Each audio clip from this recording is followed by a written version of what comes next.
how to edit the best fake punch to the face. Ah! Oh gosh. Oh, and also make sure you subscribe, okay? Just do it, please.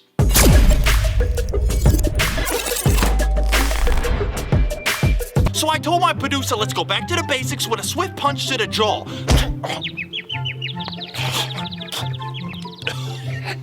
The reason I'm making this tutorial super short, super simple, is because I've done punching for a long time and I've never actually gone about it with it in this particular way. I'm sure other people have. In fact,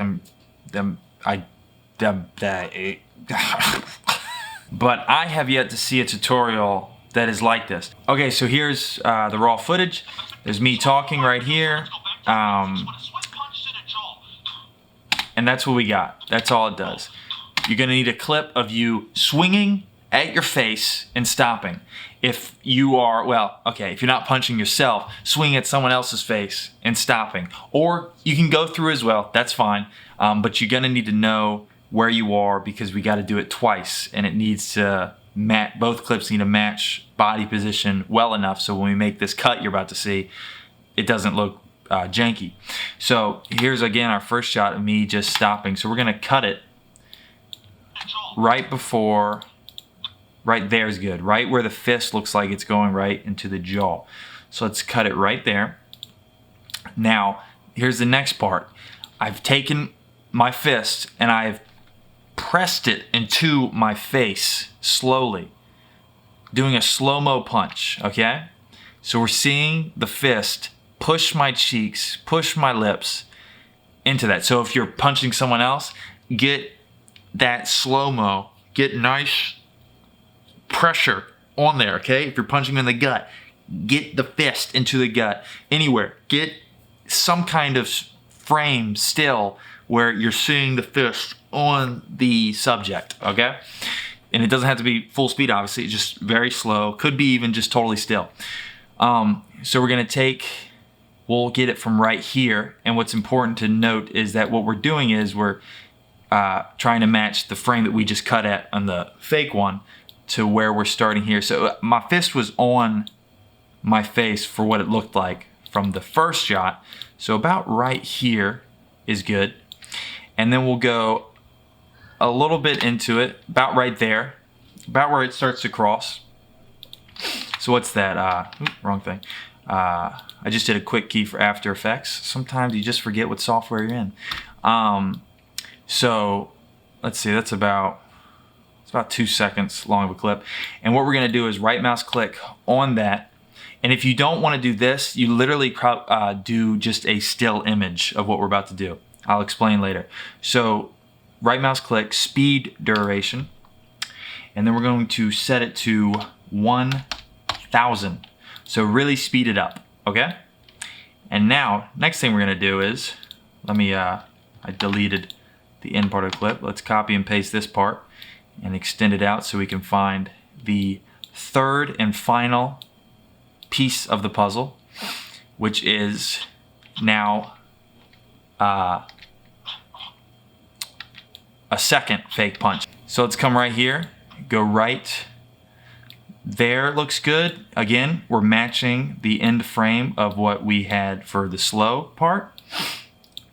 So now we have 3 different clips. We have the first fake punch of me going at my face, again, not going in front of my face, not really hitting me. Then we have actually hitting me, but in slow-mo. I mean, just, you know, 1/10 of the speed. And then finishing it off full speed, and now I have stuff on my mouth.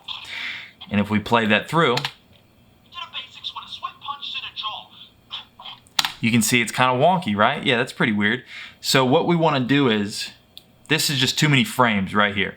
And I think, honestly, 1 frame is probably enough. 1 frame for the eyes to see the fist hitting the jaw so they believe that you're actually hitting yourself. So let's play it again. That right there, maybe even 2 frames. I use 1 frame for the clip, but let's just play it one more time. So yeah, I think 2 frames is actually gonna make it work just right. So there's 2 frames of just that sped up footage. And the last thing we're gonna do is, for this visual part of it, is take the first aspect, so our fake punch, the first one, and we're just gonna cut out a frame, the last frame, and what that's gonna do is it's gonna speed up from here to here. So it's gonna look like I'm really, bow, drilling myself. And then let's watch that real fast. We play. Boom. That, I mean, I'm punching myself right there. I think that's solid. So what you want to do next is, audio-wise, you have this 2-frame clip where the audio is, you know, it's all sped up and fast. You like that sound? That was great. So right mouse click, unlink, and let's delete the audio. And then we can right mouse click on the clip after, unlink, and then just extend the audio underneath it. All right, so now you have the audio from your last clip merging into this part, so it's not gonna have that weird sped up sound. And then if we go to effects, type in power, you're gonna see constant power come up. And let's just add that to the audio between the first clip and the third clip here. Shorten it down really a lot. And that's just gonna blend the audios between the first and the third, and no distinction. So before we go any further, I wanna make a note that when you're doing this kind of effect, you have to keep in mind that you're making, there's 3 cuts going on. There's 2 cuts, 3 clips. You got that cut, and then that cut. The background, unless you were to rotoscope out the subject, which could take more time, if you don't have that kind of time or that kind of, you know, if you don't do After Effects, the background is gonna change. So you have to keep that in mind with what is behind your subject.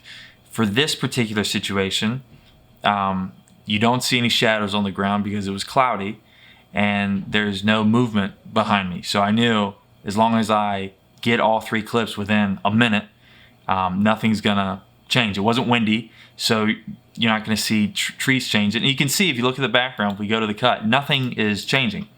Everything looks, you know, continuous.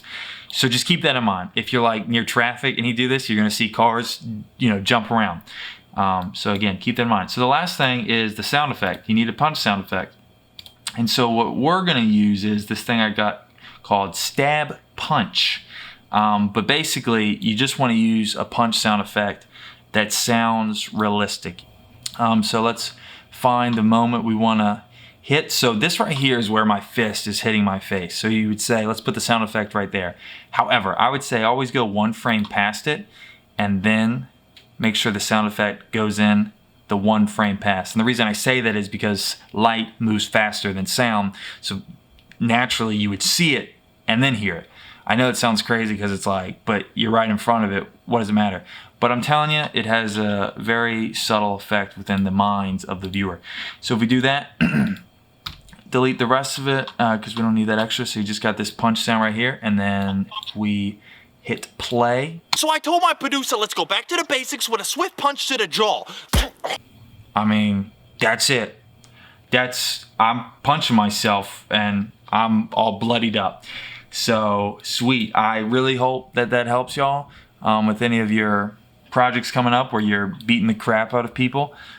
Keep on punching, and keep on punching with a safe attitude. Be sure to hit that bell notification button so you can stay up to date with everything we're doing here. We're going to be releasing a lot of tutorials within the next coming months.